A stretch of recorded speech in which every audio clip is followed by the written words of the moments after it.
সুপ্রিয় দর্শক শ্রোতা, আমি এই মুহূর্তে আছি ঝিনাইদহ জেলার শৈলকুপা উপজেলা গারাগঞ্জ মিয়াদিন আলম ডিগ্রি কলেজ প্রাঙ্গণ। তো আজকে আমরা শিক্ষার্থীদের কাছে যাব এবং তাদের কাছে শুনবো যে বিগত যে শিক্ষা কার্যক্রম ছিল এবং বর্তমান যে শিক্ষা কার্যক্রম তাদের কাছে কোনটা ভালো এবং তাদের মতামতকে আমরা কিভাবে নিতে পারি এবং তারা কি বলছে এই বিষয়ে আমরা কিছুটা জানা। বিগত মানে যে শিক্ষা ব্যবস্থাটা ছিল সেটা মানে আপনার কাছে ভালো ছিল না, এখন বর্তমান যে শিক্ষা ব্যবস্থা এটা আপনার কাছে বেশি ভালো? এখন ভাই মনে করেন আগে শিক্ষা ব্যবস্থা কিরকম ছিল যে অতি সহজ ছিল, হলে যে ধরেন প্রচুর সার দিত, সারা ভালো করে ডিউটি দিত না। এখন মনে করেন যে শিক্ষা ব্যবস্থা হয়েছে, সারা ধরেন অনেক কড়া, এমনকি আমরা হলে গেলে কোনো কথা বলতে দিচ্ছে না, ঘাড় ঘুরতে দিচ্ছে না। এখন এই কাজটা যদি সারা করে তাহলে ধরেন আমরা ভবিষ্যতে কিছু করতে পারবো। তা আগেকার শিক্ষার ব্যবস্থা এরকম ছিল যে যদি সার দিত তাহলে ধরেন আমরা বাসায় পড়ালেখা করতাম না। এখন যেহেতু করার দিচ্ছে আমরা ইনশাল্লাহ বাসায় পড়ালেখা করবো, এমনকি সবাই ভালো রেজাল্ট করবে। আমার মতে বর্তমান শিক্ষা ব্যবস্থাটা অনেক সুন্দর, এটাই বেশি ভালো। মানে কেন? কারণ আপনি বিগত সরকারের আমলে দেখতে পারবেন যে আপনার বইটা, ইতিহাস বইটা আপনি দেখতে পারেন, সেখানে আপনার বইটা হচ্ছে একদলীয় শাসন ব্যবস্থা অথবা একটা লোক কেন্দ্রিক করে ফেলা হয়েছিল।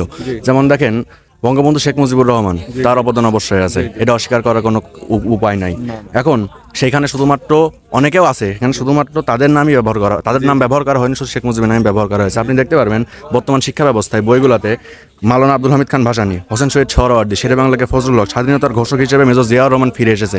এই ইতিহাসের সম্পূর্ণ সবাই অবদানকে স্বীকার করার জন্য এই শিক্ষা ব্যবস্থা ভালো ছিল। আগে শিক্ষা ব্যবস্থা আমাদের কাছে মনে হতো যে ভালো, এই শিক্ষা ব্যবস্থার থেকে আমার মতে আগে যে শিক্ষা ব্যবস্থা ছিল ওইটাই বেটার ছিল।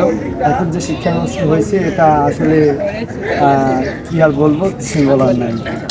এখন বলতে চাই যে আমি তো এখন ইন্টার ফার্স্ট ইয়ারে বা কলেজে উঠেছি, তো কিছু মানে বিচার বুদ্ধি করার বয়স আমার হয়েছে আর কি।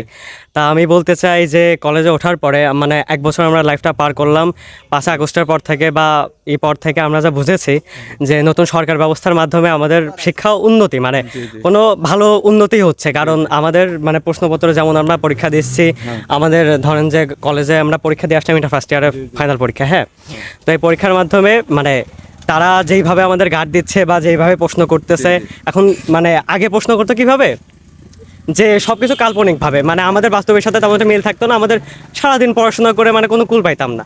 এখন যেরকম শিক্ষাগত বা মানে প্রশ্নটা করা হচ্ছে, এখন আমাদের মানে বাস্তবের সাথে মিল আছে এবং আমরা তা মানে আমাদের ব্রেনের মাধ্যমে, আইকিউর মাধ্যমে, আমাদের বাস্তব চিত্রের মাধ্যমে তুলে ধরতে পারছি এবং আমরা সেইভাবে মানে পরিবেশন করে লিখতে পারি।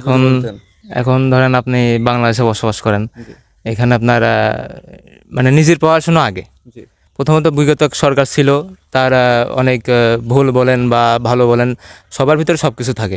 এখন আপনি বাংলাদেশে নতুন সরকার আনেন আর যেই আনেন, আপনি যেই পথে যান না কেন সবার ভিতরে কম বেশি দুর্বলতা বা ভালো মন্দ সবার ভিতরে আছে। তো এখন আগে সরকার ছিল একরকম পথায় চলতেছিল, এখন অন্যরকম পথায় চলতেছে। মানে সবার মতামতে যা এখন অনেক ভালো আছে।